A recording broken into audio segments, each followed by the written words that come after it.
చేసుకున్నాం. పరిశుద్ధాత్మలకు గొప్పదేవ మీకు వందనాలు స్తుతులు ప్రభా. సకల ఆశీర్వాదాలకు కారణభూతులు తండ్రి మీకు వందనాలు. నా కొండ నా కొండ నా ఆశ్రమ నలుగుగా మనకి విడవానికి వందనాలు. సిల్వను ప్రభా మీరు పలికిన 7 మాటలను ప్రభా ధ్యానించు తాండ్రుగా ప్రభా మీకు వందనాలు. ఇప్పటిదాకా ప్రభా మీరు మీ యొక్క బిడ్డల నుండి 3 మాటల ద్వారా నాతో అందరితో మీరు మాట్లాడిన విధానం బట్టి మీకు వందనాలు స్తుతులు చెల్లించుకుంటా ఉన్నాం. 4వ మాటగా ప్రభా ఏలి ఏలి లామా సబక్తాని ప్రభా మీకు వందనాలు. వాక్యము ప్రభా పంచుకుంటూ కాపలా మీరు మాట్లాడండి ప్రభా మీకు వందనాలు. అనేక సార్లు నన్ను ప్రభా లవోదిక సంఘంతో ప్రభా మీరు చెప్పి ఉన్నారు. చెవిగలవాడు ఆత్మ చెప్పుచిన వాడు వెలుగుగా కాని ప్రభా మీరు చెప్పిన రీతి ప్రభా ఇక్కడ తన ప్రత్యేక కూడా ప్రభా మీ యొక్క మాటలు వినుగా కానీ నేను ప్రభా ప్రకటిస్తూ ఉండగలను ప్రభా మీరేమైనా ప్రభా మీకు ఆత్మకారాన్ని జరిగించుకొని మీకే సమస్త మహిమ ఘనత ప్రభావాలు చెప్పుకుంటూ నజరేయుడైన యేసు నామమున స్తుతించి ప్రార్థించుకుంటుంది. ఆమేన్. హల్లెలూయా హల్లెలూయా హల్లెలూయా. సిలువలో యేసుక్రీస్తు ప్రభువు గారు పలికిన 4వ మాట. బైబిల్ ఎవరైనా చదువుతారా? మత్తయి సువార్త 27వ అధ్యాయం 46వ వచనం. బైబిల్ వారు ఎవరన్నా? నేను వాక్యం అయితే సిద్ధపడలేదు, కానీ నేను ప్రభువును అడిగినప్పుడు ఒక మాట ఇచ్చినాడు. ఆ మాటను మీతో పంచుకొని ఆ సందేశాన్ని ముగింపులోకి తీసుకొస్తాను. మత్తయి సువార్త 27వ అధ్యాయము 46వ వచనం.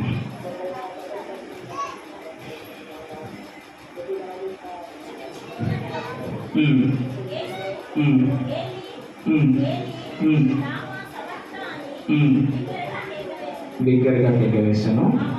ఆ మాటకు నా దేవా నా దేవా నన్నెందుకు చేయి విడిచితుందని అర్థం. 4వ మాటలోనికి వెళ్ళక ముందు మొదటి ఇప్పటిదాకా మనము 3 మాటలని విన్నాం. ఏమేమి విన్నాం?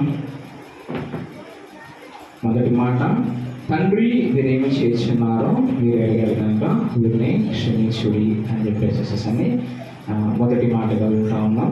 2వ మాట, నేడు నీ నాతో కూడా పరదేశంలో ఉంటుందని చెప్పేసేసి 2వ మాటగా ఈ మాటలు మనము వింటూ వస్తూ ఉన్నాం అన్నమాట.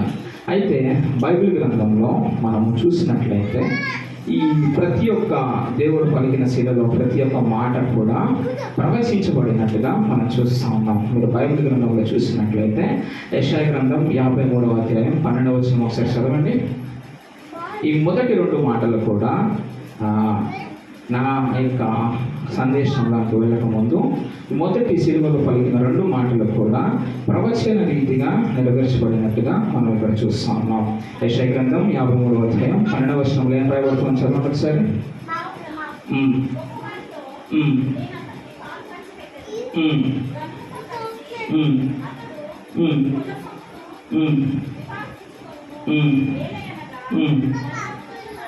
మరణము పొందినట్లు అతడు తన ప్రాణమును దారపోసెను.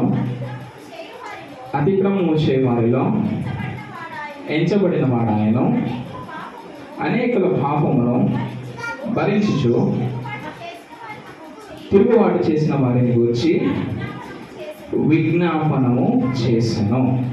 ఈ యొక్క ప్రవచనము 700 సంవత్సరాలకు మునిపే యెషయా ప్రవక్త ద్వారా దేవుడు పలికినట్టుగా మనం చూస్తూ ఉన్నాం.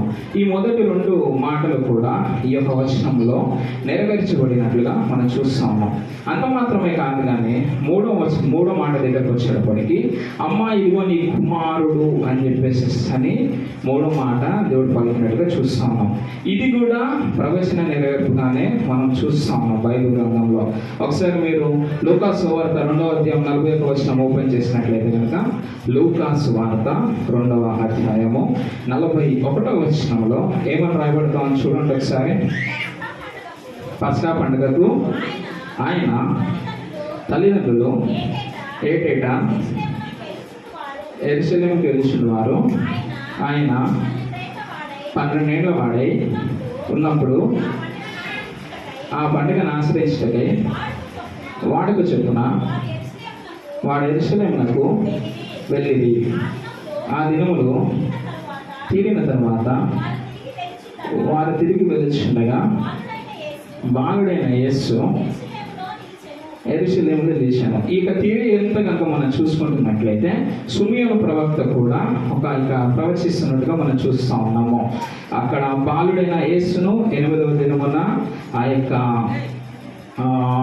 దీని గురించి అని చెప్పేసి అని తీసుకువెళ్ళినప్పుడు కత్తి ఖడ్గము గుండెల్లోనికి దూసుకు వెళ్తుంది అని చెప్పేసి అని సున్నతి చేయడానికి అని చెప్పేసి అని 8వ దినమున యేసుక్రీస్తు ప్రభువుని ఈ సున్నతి చేయడానికి అని చెప్పేసి అని తీసినప్పుడు సిమియోను ప్రవక్త ద్వారా కూడా ఈ యొక్క మాట ఏది ఖడ్గము దూసుకు వెళ్తుంది అని చెప్పేసి అని ఇక్కడ ప్రవచించబడిన రీతిగా మనం చూస్తూ ఉన్నాం.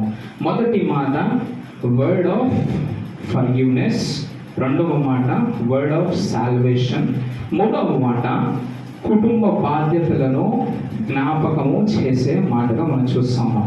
ఈ 4వ మాట కూడా మనం చూసినట్లయితే మన వాక్య భాగంలోకి వచ్చేసేద్దాము. మత్తయి సువార్త 27:43 చూసినట్లయితే కనుక ఇక్కడ మనము ఈ వాక్యము చూస్తూ ఉన్నట్లయితే యేసుక్రీస్తు ప్రభువుల వారు నా దేవా నా దేవా నన్నెందుకు చేయి విడిచినావు అని చెప్పేసి అని పలుకుతా ఉన్నట్టుగా చూస్తూ ఉన్నాం. ఇదే వాక్యము మనం ఇంకొక సందర్భంలో కూడా మనం చూస్తూ ఉండొచ్చు. 22వ కీర్తన మొదటి వచనంలో మనం చూసినట్లయితే అక్కడ కూడా కీర్తనకారుడు ఈ మాటను పలుకుతా ఉన్నాడు. ఇది కూడా ప్రవచన నెరవేర్తే 22వ కీర్తన మొదటి వచనంలో ఏమని రాయబడతాం చూడండి. నా దేవా నా దేవా నీవి నన్నేలా విడిచితివి, నన్ను రక్షింపక నా ఆర్తధ్వని వినక నీవేలా దూరంగా ఉన్నావు అని చెప్పేసి అని ఇక్కడ 22వ కీర్తన మొదటి వచనంలో కూడా రాయబడుతూ ఉంది. ఆ యొక్క సందర్భంలో నా దేవా అని చెప్పేసి అని యేసుక్రీస్తు ప్రభువుల వారు సంబోధిస్తున్నట్టుగా చూస్తూ ఉన్నాము.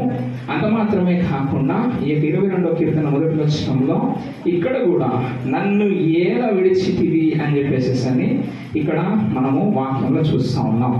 మనం గమనించినట్లయితే మొదటి మాట శిలువలో పలికిన మొదటి మాట యేసుక్రీస్తు ప్రభువుల వారు తండ్రి వీరేమి చేస్తున్నారు వీరు ఎరగరు కనుక వీరిని క్షమించుడి అని చెప్పేసి అని తండ్రిగా సంబోధించినట్టుగా మనం చూస్తూ ఉన్నాము.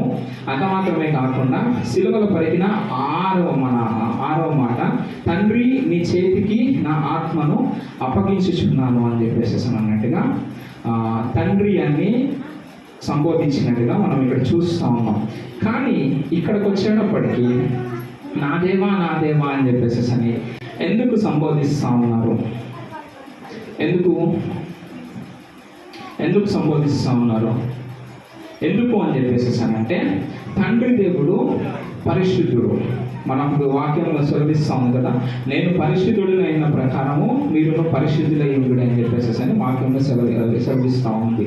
అయితే ఇప్పుడు నేను పరిశుద్ధులైన ప్రకారం మీరు పరిశుద్ధులై ఉండు అని చెప్పేసి యేసుక్రీస్తు చెప్పిన మాటను మరి ఇక్కడ మనం జ్ఞాపకం చేసుకున్నట్లయితే కనుక దేవా అని ఎందుకు సంబోధిస్తున్నాడు అని చెప్పేసి మనము ఆలోచించినట్లయితే మన యొక్క చేతిని తండ్రి చేతితో కలపటానికి పాపముగా చేయబడ్డాడని చెప్పేసి అని వాక్యంలో రాయబడతా ఉంది. ఒకసారి చదవండి.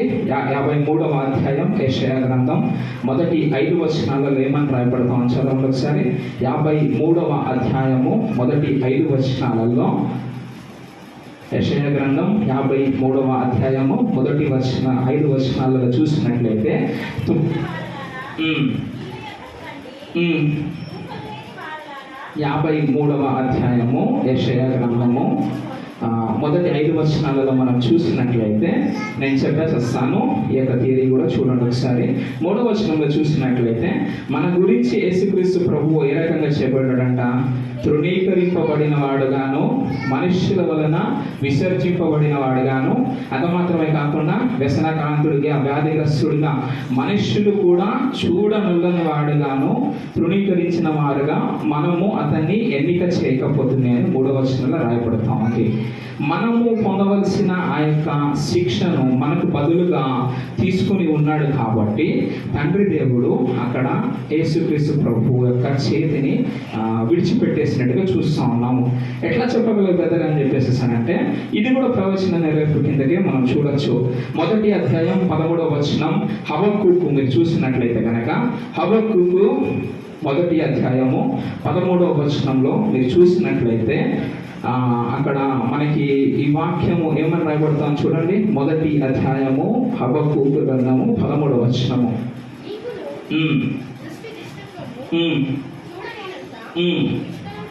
నిష్కలంకమైనది కదా బాధించు వారు చేయు బాధ నీవు దృష్టింపజాలవు కదా, కపటులను నువ్వు చూచియో దుర్మార్గులు తమ కంటే ఎక్కువ నీతిపరులను నాశనము చేయగా నీవు చూచియో ఎందుకు ఊరుకున్నావు.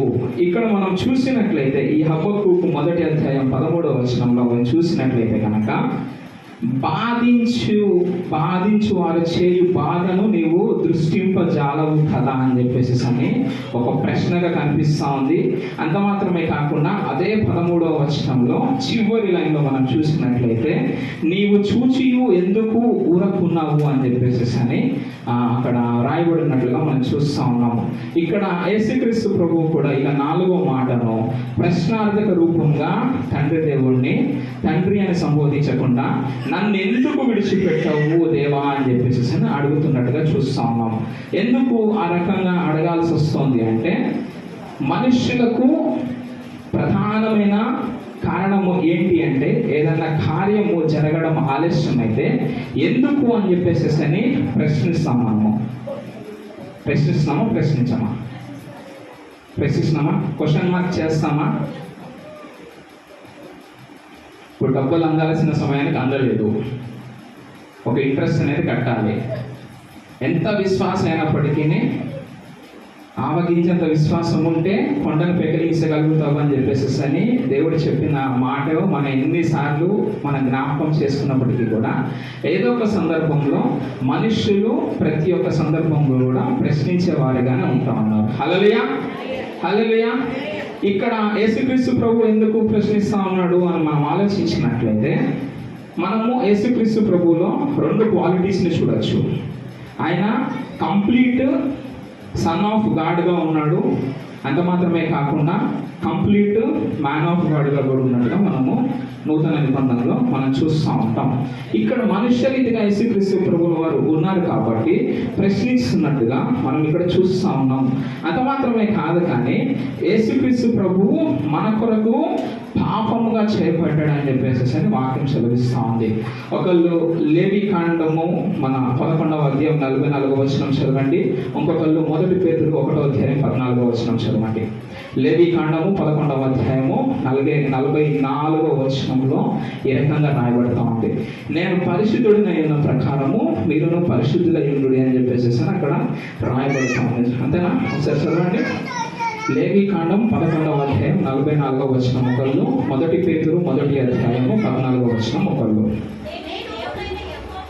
నేను మీ దేవుడనైన యెహోవాను, నేను పరిశుద్ధుడను గనక మీరును పరిశుద్ధులై ఉండునట్లు మిమ్మును మీరు పరిశుద్ధపరుచుకొనవలెను. నేల మీద ప్రాకు జీవరాశులలో దేని వలనను మిమ్మును మీరు అపవిత్రపరచకొనకూడదు. అంత మాత్రమే కాకుండా ఇదే వచనం మనకి 1 పేతురు 1వ అధ్యాయం 14వ వచనంలో కూడా రాయబడతా ఉంది. నేను పరిశుద్ధుడైన ప్రకారము మీరును పరిశుద్ధులైయుండు అని చెప్పేసి అని రాయబడతా ఉంది. ఎందుకు ఈ పరిశుద్ధతను దేవుడు మనకి దయచేయాలని చెప్పేసి ఆశపడతా ఉన్నాడంటే మనము నశించడము దేవునికి ఇష్టం లేదు. అంత మాత్రమే కాకుండా మన యొక్క చేతిని తండ్రి దేవుడితో అటాచ్మెంట్ చేయడానికి, మనము పాపంలో మునిగిపోతే, మనము పాపములో నశించిపోతే నిత్య నరకాగ్ని వారసులుగా అవుతాము. కానీ దేవుడు ఏం చేయని తలస్తా ఉన్నాడు, మనలను పరలోక రాజ్య వారసులుగా చేయాలి అని తన ఆశపడి ఉన్నాడు. కాబట్టే మనము పరిశుద్ధులుగా ఉండాలని తలంచి ఉన్నాడు. కాబట్టి ఏ పాపము కూడా ఎరగని ఆయన పాప రూపంగా చేయబడినట్టుగా మనం చూస్తూ ఉన్నాం. ఆయన పరిశుద్ధుడు అని చెప్పేసి అని బైబిల్ వాక్యం చదివిస్తూ ఉంది. అనేక సందర్భాల్లో మనం చూసినట్లయితే కనుక, ఇంకొక సందర్భంలో మనం చూసినట్లయితే మత్తయి సువార్త 26వ అధ్యాయము 52 నుంచి 54 వచనాలలో మనం చూసినట్లయితే, బాప్తిసం ఇచ్చు యోహాను ఆయనకు బాప్తిసం ఇచ్చిన తర్వాత ఆకాశము తెరవబడి ఏమనకు స్వరం వినిపిస్తా ఉందంటే ఒకసారి చూడండి. మత్తయి సువార్త 26వ అధ్యాయము 52 నుంచి 54 వచనాలు ఏమని రాయబడతాం చూడండి ఒకసారి. యేసు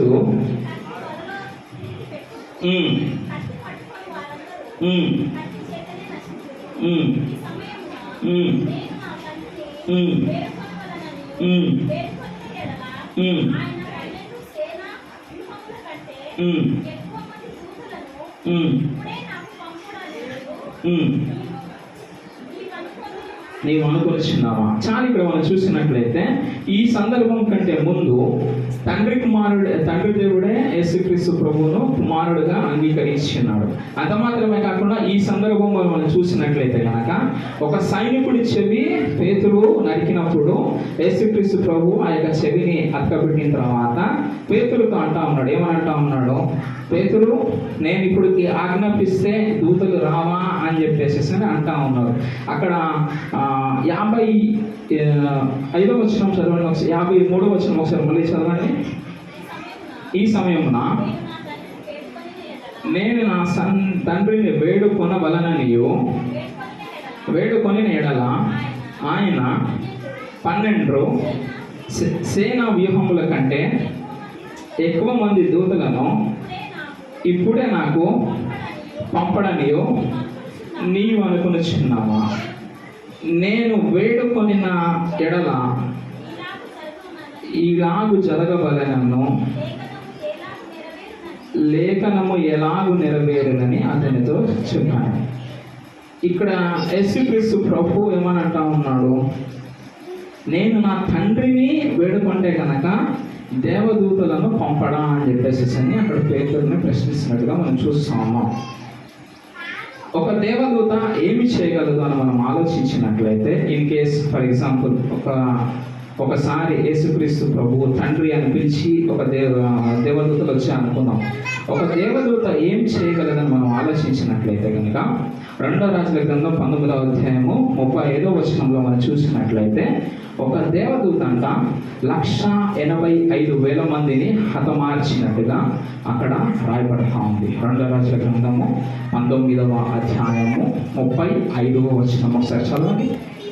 2వ రాజుల గ్రంథం 19వ అధ్యాయము 35వ వచనంలో, ఆ రాత్రియే యెహోవా దూత బయలుదేరి అష్షూరు వారి దండుపేటలో వచ్చి 185,000 మందిని హతము చేశాను.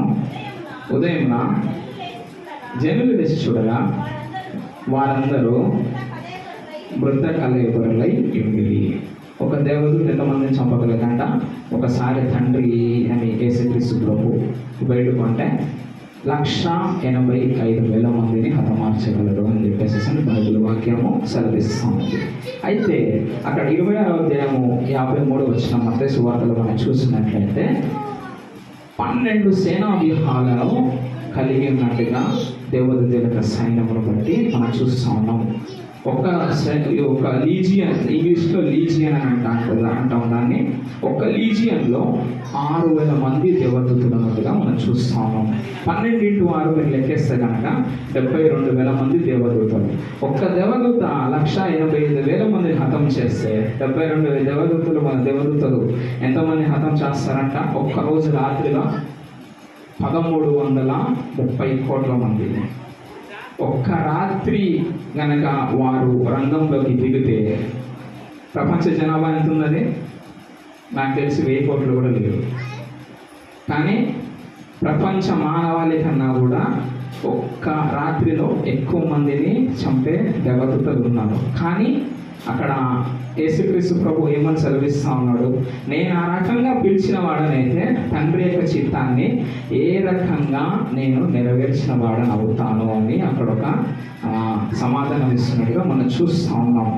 మన యొక్క పాపములను బట్టి, మన యొక్క దోషములను బట్టి మనము పొందవలసిన శిక్షను యేసుక్రీస్తు ప్రభు తన మీద వేసుకొని ఉన్నాడు కాబట్టి తండ్రి దేవుడు తన యొక్క చేతిని విడిచినట్టుగా ఈ యొక్క 4వ మాటను బట్టి తను పలుకుతున్నట్టుగా మనం చూస్తూ ఉన్నాం. ఎందుకు మన దేవుడు అతన్ని కాపాడలేడా అని మనం ఆలోచించినట్లయితే ఈ యొక్క చివరి వాక్యం చూసుకొని మనం ముగించుకుందాం. 59వ అధ్యాయము 1-2 వచనాలు యెషయా గ్రంథంలో మనం చూసినట్లయితే 59వ అధ్యాయము 1-2 వచనాలు యెషయా గ్రంథం. రక్షింపబడి నెలకొండినట్లు యెహోవా హస్తము కురుచ కాలేదు, విననేరకయుడినట్లు ఆయన చెవులు మందము కాలేదు. మీ దోషములు మీకును మీ దేవుడికి అడ్డముగా వచ్చెను, మీ పాపములు ఆయన ముఖమును మీకు మరుగుపరచెను గనక ఆయన ఆలకింపక ఉన్నాడు. మన పాపములను అతని మీద వేసుకొని ఉన్నాడు కాబట్టి అక్కడ యేసుక్రీస్తు ప్రభు యొక్క ప్రార్థన ఆలకింపబడలేదు. హల్లెలూయా.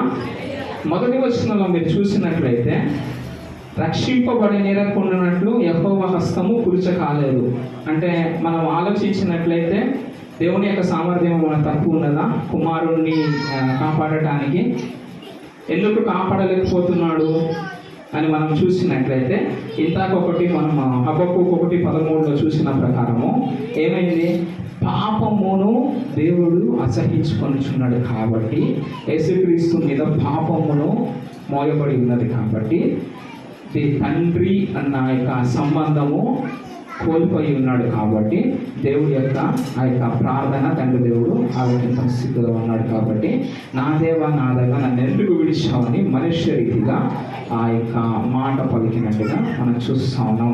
నీ ప్రతి ఒక్క బాధను కూడా ఈ దినమున దేవుడు చూస్తూ ఉన్నాడు. నువ్వు చూడట్లేదని చెప్పేసి అనుకుంటా ఉన్నావేమో, కానీ నీ ప్రతి ఒక్క బాధను కూడా దేవుడు గమనిస్తున్నట్టుగా, ఎందుకంటే తను కూడా మనుష్య కుమారుడిగా ఉండి ఉన్నాడు ఈ యొక్క భూమి మీద. అంత మాత్రమే కాకుండా మనుషులకు కలిగిన ప్రతి ఒక్క బాధ కూడా తాను పొంది అయినట్టుగా భరించినట్లుగా మనం చూస్తూ ఉన్నాం. చివరిగా ప్రకటన గ్రంథం 21వ అధ్యాయము 4వ వచనంలో చూసినట్లయితే వారి కన్నుల నుండి వచ్చు ప్రతి బాష్ప బిందువును కూడా ఆయన తుడిచివేయను అని చెప్పేసి అక్కడ రాయబడుతుంది. ఈ దినమున నీవు కూడా ప్రశ్నించే స్థితిలో ఉన్నావేమో నా ప్రియ సహోదరి సహోదరుడా, దేవుడు నీకు ఇస్తున్న వాగ్దానం వారి కన్నుల నుండి ప్రతి బాష్ప బిందువును కూడా తుడిచివేస్తా అని చెప్పేసి దేవుడితో మాట్లాడుతున్నాడు.